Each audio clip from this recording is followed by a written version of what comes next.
தென்னிந்தியாவில் அமைந்துள்ள குகை வாழிடம் குடியம் குகைகள். பாறை சிற்பங்களை உடைய சுற்றுலா தலம் மாமல்லபுரம். மாமல்லபுரம் பல்லவ வம்சத்தினரால் உருவாக்கப்பட்டது.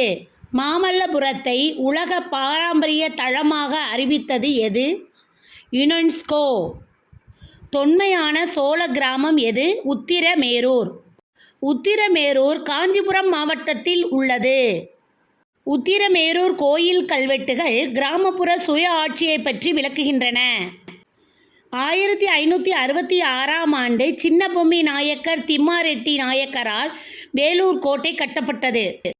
வானியல் ஆய்வுக்கூடம் வைனு பாப்பு ஆய்வகம். ஆசியாவிலேயே மிகப்பெரிய வானியல் ஆய்வகம் வைனு பாப்பு ஆய்வகம்.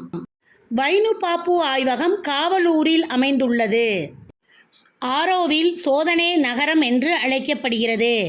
விழுப்புரம் மாவட்டம் புதுச்சேரிக்கு அருகில் ஆரோவில் சோதனை நகரம் அமைந்துள்ளது. தமிழ்நாட்டில் உள்ள அழகான கோட்டைகளில் ஒன்று செஞ்சிக்கோட்டை. விழுப்புரம் மாவட்டத்தில் உள்ள 3 குன்றுகள் சூழ்ந்த இடத்தில் கட்டப்பட்ட கோட்டை செஞ்சிக்கோட்டை. ஆங்கிலேயர்கள் செஞ்சிக்கோட்டையை கிழக்கின் ட்ரா என்று அழைத்தனர்.